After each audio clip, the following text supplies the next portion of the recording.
Rob, how are you enjoying Mayhem Festival so far? It's been awesome. It's I'm blown away at the turnout because there's a lot of shows this summer. You know, from everything from pop to rap to metal to whatever, and I'm really happy at the turnout. Like it's amazing. Like 4 of them sold out already, and out of the 9 we just played, and the other ones were real close to it.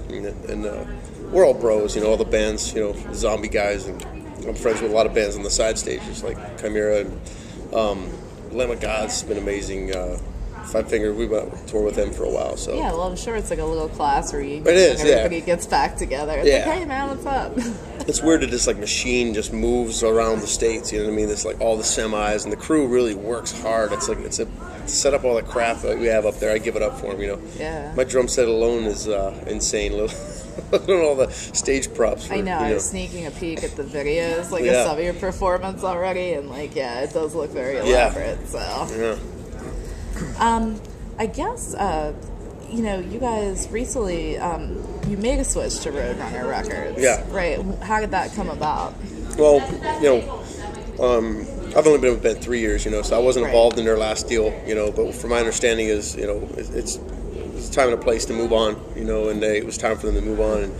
And we did this new record, and it was already done before we signed with Roadrunner. So, which is kind of cool. You know, it's different than 2010. It's not like it was 10, even 15 years ago. When if you had a record deal, you were set. They were supportive. Nowadays, it's kind of scary. If you don't have the right deal, you could be screwed your whole career. Yeah. From them not promoting you to not, you know. So Roadrunner's so hungry still, and they're passionate about the bands they have. They're everyone from Slipknot to Meatloaf to Rat. Yeah. I mean, come on, that's like a plethora of bands and music, and they're so into it. Like we did a show in New York City, and usually like 1 or 2 reps will show up. 25 Roadrunner people show up, and they're finished and banging, singing the songs. I've never seen that kind of. You know, usually they're like, okay, make us some money. That's not their mentality. They're like, we're gonna promote this as best as we can, and we're into you guys, and so that meant more to us than like a bigger label with more money or power. You know what I'm saying? So, no, I mean, I've heard absolutely nothing but positive things, you know, and they do kind of let the band keep some of that artistic control and everything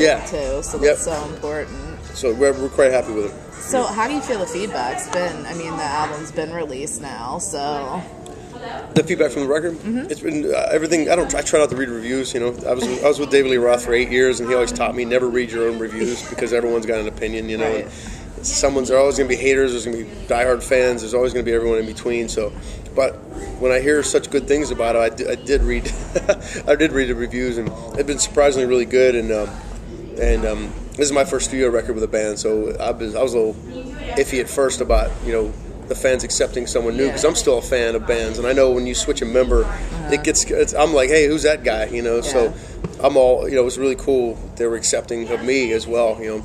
I mean, got 17 years together, and over 30 million records, 3 Grammys.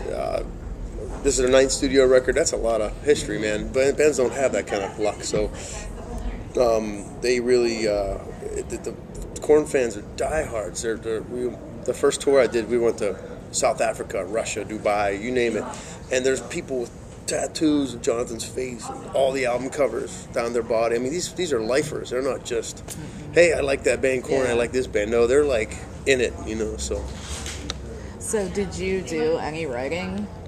Like, did you take part in that process at all? We were all 4 in a room with Ross Robinson. We went back to the, you know, original producer. He did the first 2 records, and KORN owns a very nice studio in Hollywood. The drum room's a gymnasium, and it's very comfortable. Ross hated it. He goes, this is way too comfortable. Screw you guys. You're going to go back in the closet. Like, so we literally got shoved into the guitar booth. I mean, you know, it's like, you know, and literally cooped up, little corner, you know, Monkey's guitar heads, you know, hanging over one cymbal, Fieldy's over this cymbal, John's in that corner, Ross is jumping up and down like a complete insane maniac, punching cymbals, yelling, screaming. You know, John would leave there in tears. I'd leave there with bleeding and just sweating. It was intense. You know, like, he wanted us to go back to like the garage, back to that roots of like, you know what I mean? Everyone, you know, you see those videos of like bands that are very comfortable in the studio, and they can't even see each other. There's this big 15, 20 foot spread, you know. He wanted us like we were a new band starting again. Nothing escaped, you know. It was awesome. So personally, like in the first week or so, I wanted to kill him because it was so uncomfortable. And like, if I was doing something that was too natural, he'd say, "Put your left arm over your right arm." And he called, my nickname was Dr. Octopus by the end because it was so like, and but I wanted to kill him at first. Now I thank him. I'm quite proud of the record because there's no Pro Tools. We recorded all the drums to 2-inch tape. So there's no like stopping. A lot of and there's so much of that you hear now. And everything is just created on a computer. You can make anyone sound perfect. Exactly. Put them in pitch control, correct. Guitar correction. You can quantize the drums. You can auto-tune world. So. You know what I mean? It's like it's too much. So it's like, and I'm kind of a perfectionist in the studio, but getting back to that root and just going, hey, it's on the cuff. We'll write the song. Half hour, 45 minutes later, track it for the record. Done. He wouldn't let me go back and fix stuff. And that's the first time I was like, yeah, but this thing's going to outlive us all. The CD, and we're dead and gone. This thing is outliving us all. So I'm paranoid, you know. But like I said, I'm quite proud of it now. You know. That's good. Mm-hmm. You know, I know everything that I've read so far. I have read the reviews, so like it's all been very positive. You know, they said it's almost a return to that crunchy nu metal sound that everyone kind of loved about KORN from the get-go. So they changed so much in that time period, you know, with the way like when Monkey plays one guitar note, when Fieldy plays one bass, no one sings like John. They have such a unique sound that it's good to have that kind of thing back, you know, without producers trying to mold them into like, where's that hit song? We weren't thinking about that on this record. It's just play from the heart and whatever passion comes out, that's what was recorded.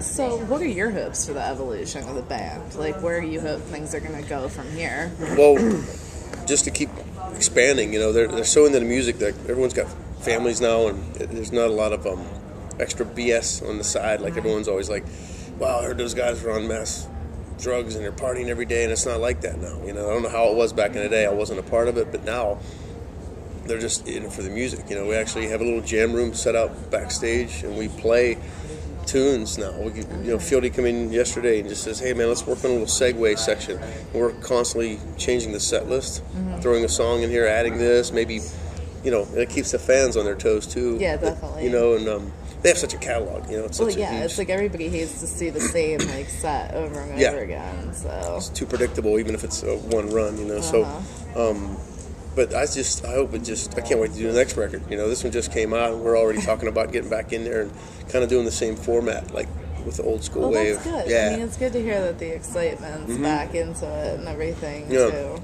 So, what has been one of the craziest fan experiences that you've witnessed so far?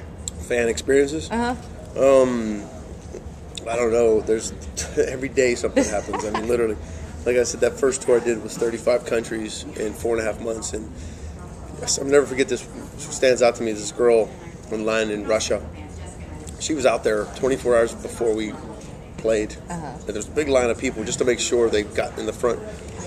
And she had, we took pictures, but I forget how many tattoos, probably like 16 or 17 KORN tattoos. Wow. Every single record cover, and she was crying like this band, you know, KORN saved my life. And that was so crazy to see the power of music, you know, how it affects people. It's a way of life for a lot of people, you know, it's not just... I mean, I've heard it mentioned many times that, like, you know, when a fan will come up to, you know, anyone in a band and say, you know, your music has affected me, that it's changed my life, it's helped me through this difficult time, that it's actually one of the greatest compliments that a musician can receive. Absolutely. And it's you know, Jonathan doesn't, you know, mess around with his lyrics and stuff. Like, he's passionate about them. A lot of bands are out there, and they're, I don't know if faking it's the word, but they're, let's write a bunch of heavy songs and act really pissed off because that's what's in. Like, you don't do that. You can't fake it. Those bands never last. You know what I mean? It's like, what are you screaming about? Why are you so pissed? You're not like that. You know. So when KORN's the real deal, I think that's why they have so many fans that are diehard. And you know, I've played in 100 bands. You know, in LA, nothing like this. You know, it took me a lot to get inside and wrap my head around everything they're about. You know, you don't just join a band like KORN. You really got to get in there, and I was a fan from way back, you know, so, but there's no fans like KORN fans, you know, a lot of bands say that, but it's crazy.